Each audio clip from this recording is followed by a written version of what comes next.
Thank you for visiting Past the Wire TV, the YouTube channel of PastTheWire.com. Ciao everybody, tutto a posto. Welcome to Past the Wire TV and our Sure Bet Coffee play of the day for Saturday. The play of the day for Saturday is going to be at Belmont Park in the Grade 3 Jockey Club Oaks Invitational over the turf. I apologize. I messed up. Let's hope I didn't mess up with the play. I said Belmont Park. They're actually running Belmont at Aqueduct, so it's really Aqueduct. It's not really Belmont Park. But we'll get to that in a minute. We're already a winner because it is the Sure Bet Coffee play of the day, starting the day with an ice cold brew Sure Bet Coffee. So already a winner out of the box. Right to it, we'll get. Mile and 3/8 on the grass at Aqueduct. There's going to be a heavy favorite in there. Eternal Hope, who ships in for Godolphin and Charlie Appleby. Appleby, last couple of years with those Godolphin horses, has been on fire, shipping in the Breeders' Cup everywhere that they've gone in Europe. But this year, they really haven't been as unbeatable as they have been in the past. Jamie Spencer rides. Even money on the morning line. Comes out of some good races across the Atlantic. But there's a couple of horses in here I think have upside. And there's one that I'm going to land on because there's an angle to her that I like. And the Sure Bet Coffee play of the day for Saturday at Belmont is going to be Last Call in that race. The one horse for Kevin and Todd shipping in, Canadian horse. They thought enough of her to run her in the Breeders' Cup as a 2-year-old last year. Her race wasn't that bad. I watched the replay a couple of times, but I think she can finish. I think she's going to have a nice burst at this distance, and I like her coming back quick, coming off a race at Kentucky Downs. I like betting horses coming off Kentucky Downs, getting on a more American-style grass course, and I like especially Woodbine or Canadian-based horses that run at Kentucky Downs and that come off Kentucky Downs. That's an angle that I like. Now, I will say this, pace-wise, it's not the best pace scenario for her, but a lot of times in these grass races, and this is a straight 3-year-old filly race, not against older, a lot of times in these races, even with no pace, the horse with the best last burst wins. Last Call, let's hope she's making the last run. Highland Grace looks like she's got some upside. I wouldn't argue with anybody coming, going with her. Quarrel looks like she's got a little bit of a pace advantage, but I personally don't think she's good enough to get the job done. So I think Last Call with the last run on the Irad Ortiz has got a decent shot to get the money in the Jockey Club Oaks Invitational at Belmont. Hopefully we get a decent price. I mean, Eternal Hope will be a heavy favorite. Last week we got, I mean, I'm not make excuses kind of guy, but with Wakanaka, I think we lost with the best horse. Too far back, too wide, too much to do on the worst part of the turf course. Still nearly won the race. When she made that move, I thought she was definitely going to get up. I don't mind losing. I don't like it like none of us do. We play to win, but it stings a little bit more when you lose with the best horse, and I think we did lose with the best horse. On Saturday, they're also going to run the Iroquois at Churchill Downs for 2-year-olds going a flat mile. A lot of speed in that race. Race is begging for a closer. I look at 2 horses in there, and one of them, interestingly enough, is a speed, and I don't know that he's the speed of the speed, which is, not really an angle that I gravitate to, but I do think that Risk It is a really nice colt. I loved his race at Saratoga. He did go wire to wire, stretching out to a one-turn mile at Churchill. It's going to be tough to go wire to wire again with all that speed. But when I watch him run and I watched his replay and I watched a couple of his works, I'm not convinced that he needs the lead, and he's drawn outside in the 8-hole in what I believe is a 9-horse field. It is a 9-horse field, so he's drawn outside. I think that'll give Tyler a little, room to not have to gun and maybe kind of watch what happens inside of him and sit a trip. The other horse I look at that will get a little bit overlooked because he's coming in from Ellis Park in August, and Brad Cox was at Saratoga with the first string. So, this horse may get a little overlooked, and he was 8-1 at Ellis in August, and he won. But Pratt rides Gettysburg Address, a Constitution colt, homebred for Winstar Farm for Brad Cox. And that horse has already shown that he can, rally from off the pace. So if you don't believe what I believe, that Risk It can maybe sit or maybe outrun these all the way, you may want to look at Gettysburg Address. But the Sure Bet Coffee play today is going to be Last Call. And the two I'll use in the Iroquois, if I get involved at Churchill, will be Gettysburg Address and Risk It. But I do lean to Risk It. I think he's a nice colt. Derby horse, too soon to say. A lot of people start talking about that now. I'm not one of them. Way too early for me. But what is coming up is the Breeders' Cup. Our Breeders' Cup seminar announcement will be coming out soon. We've got a lot of great stuff coming leading up to the Breeders' Cup and at the Breeders' Cup. Shout out to Dare to Dream Stable, which is coming along with us. Amwager, who is coming along with us again. They came last year. All our other sponsors, thank you all for helping us bring these shows to everybody. Let's see if we can get a little better luck this week than we did last week with Wakanaka with the Short Bet Coffee Play today. Thank you, everybody. Back with much more real soon. So ciao for now.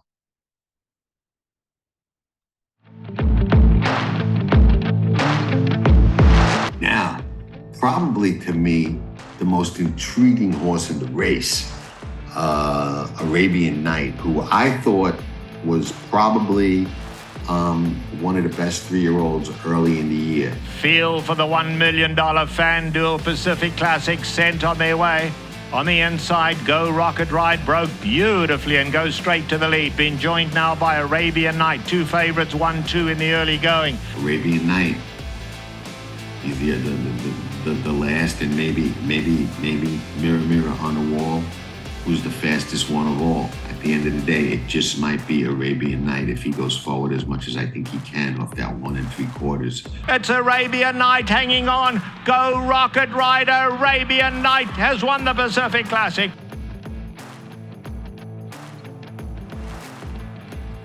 I land on the bottom horse, Bright Future, for Todd Pletcher. As the field turns for home, Bright Future is up to take the lead. 1-for-1 at Saratoga. You all know how much I like that, and we all know that all meet long, the horses that went over the track, the horses that like the track. Bright Future digging in. Proxy's trying to get him. Bright Future or Proxy. Bright Future, Proxy. Here's the line. Photo finish. Bright Future.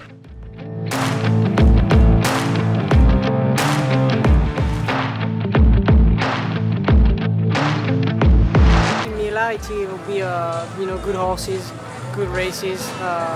Some of the top horses in the country are running, and I think the atmosphere is really different. Belmont is a bit more casual, where it's a bit more, I would say, dress up, and the atmosphere is a bit different. That would be the main difference. It seems like Saratoga there's a lot more races. And competition is really good. I would say maybe Saratoga. I've been doing Delma, and I was very fortunate to have a very good business. So Delma has always been a good meet for me, and but it seems like Saratoga is as good as well.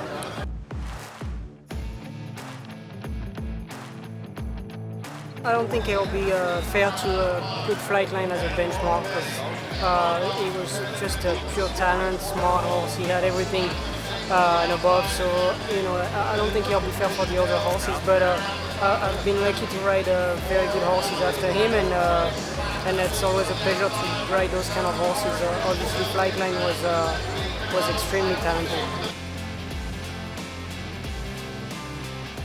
Interesting in Detroit, in my opinion. This is a horse that always showed a lot of potential. Exploded second time out, win by 4. Here comes Cogburn, and Cogburn has his sights on Nobles in the final 16th of a mile. There's a lot of turf in this pedigree, top and bottom. It will be Cogburn on the outside, getting to the front. The other thing that I like about Cogburn a lot is when I look at his thoroughgraph numbers. He's got some fast races. He's got a 1. And Cogburn under Ricardo Santana Jr. wins the Troy. I love in these 3-year-old races. Again, those of you that watch the show and have been reading, my columns and a lot of my handicapping things over the years know I like up and comers. I like betting horses to do things that maybe we can anticipate that some others can't, and that's how you sometimes beat a lot of favorites. I like program trading. And program trading, resilient coming back on the inside. Program trading would not be denied. White Barrio is very interesting to me for a couple of reasons. We heard from Blake, we know what the Vaughn thinks, okay? Second time Rick Dutrow. This time gets the jump from the catbird seat and turn it for home. White Barrio was going to be in the race, if not on the lead, in the race, and the one they got to go get. They're at the top of the stretch in the Whitney, and White Barrio is the leader narrowly over Giant Game. We've had Irad breezing him a bunch at Belmont before he came up here. I know Irad really likes him. We think that he should improve off of his last race. And, if he gets a clean trip, we're expecting him to run big. Look at White Barrio and Irad Ortiz Jr. in a runaway. White Barrio wins by almost 6 lengths.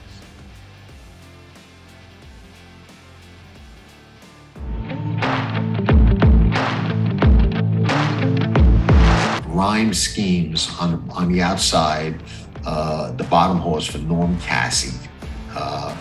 Horse didn't do a lot of running first time out at Churchill Downs, going 5/8 of a mile, and what I thought was a pretty fast race on not such a fast track that day. He was 6x9, didn't really do any running, but he only went off 6-7-1, so he took some money, and that turned out to be a very live race. Bunch of horses come out of that race to win, which I like with 2-year-olds. And they're off, and Woodcourt flies out of the gate, immediately joined by Market Street, and these two duel through the opening furlong. Rhyme Schemes gets a good spot, 2 off the pace in third. But he can certainly clear, and Santana is aggressive, and I can see this horse going 2 for 2 with the blinkers, and I'm hoping that they bet Pletcher's horse and the other horse. And now Rhyme Schemes makes the move at the top of the stretch. It's a good one too. Rhyme Schemes takes over. Opens up 2 on Market Street in second. In the center of the track, it's Hall in third, but with a furlong left to go, Rhyme Schemes is long gone. A spectacular display from Rhyme Schemes, running home all alone in the Saratoga Special by 8 or 9 lengths.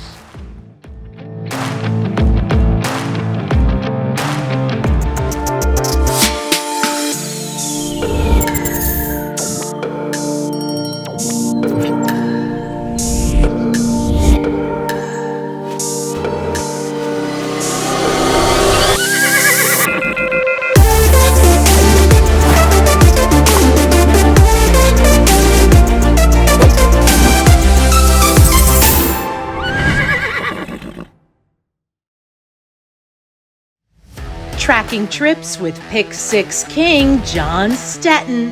It's one of the best tools in horse racing for any level of player.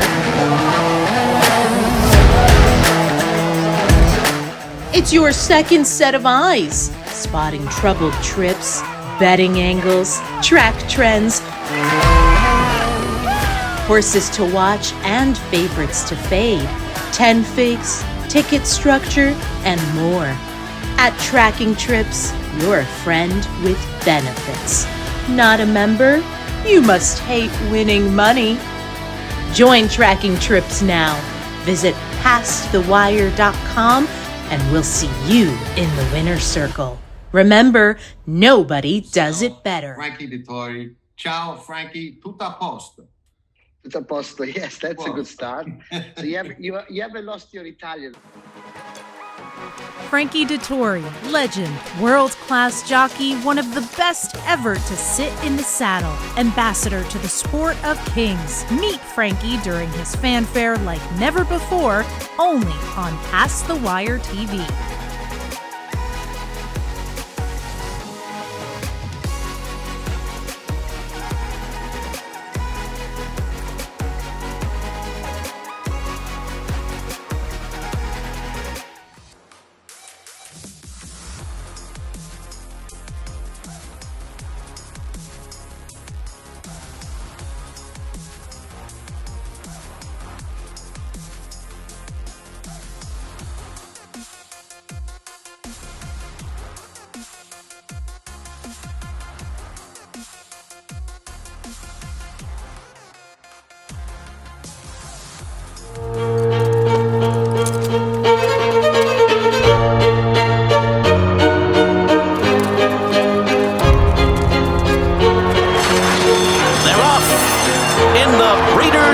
Classic.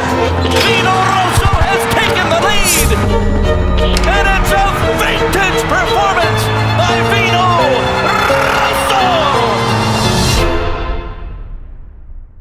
Hi everybody, Dan Oman here with some exciting news. DRF Formulator, the gold standard in past performance information, is now free, exclusively on DRF Bets. Join DRF Bets with the promo code WINNING, get a $250 first deposit match bonus, a $10 free bet, and free Formulator already uploaded to your account. Access Formulator's premium features, including sortable trainer stats, race replays, personalized trip notes, and lots more. Free Formulator, exclusively on DRF Bets.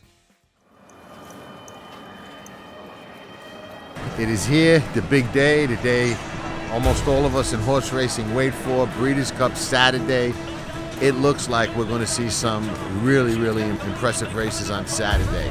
It starts with the filly and mare sprint. One of my stronger opinions on the card is Goodnight Olive to start things off. I think she gets a perfect trip. Goodnight Olive, 6 in a row and a Breeders' Cup champion. We've got Modern Games going in the Turf Mile for Godolphin. The Godolphin and Aidan O'Brien horses, we said on Past the Wire TV all week long on the backside. Those two contingents stuck out from all the rest. Modern Games looking for a big race from him. Modern Games storming down the center of the course. Modern Games, a two-time Breeders' Cup winner. You bet he is. That is Rebels Romance, who in my humble opinion is one of Godolphin's better chances this year. Rebels Romance is a very good looking Godolphin horse that can absolutely win this race. Rebels Romance is a must use. Rebels Romance rolling on the outside. Warlock got it. Makes her bid down toward the inside. Rebels Romance down the center of the course. Has it close to home. Rebels Romance wins the turf over Stoney. We got Flightline that they're putting in the best ever category. There's no question that the race he ran in the Pacific Classic is one of the best races we've seen any racehorse run ever. It is Flightline. It is mind-tingling, jaw-dropping, awe-inspiring, Secretariat-like.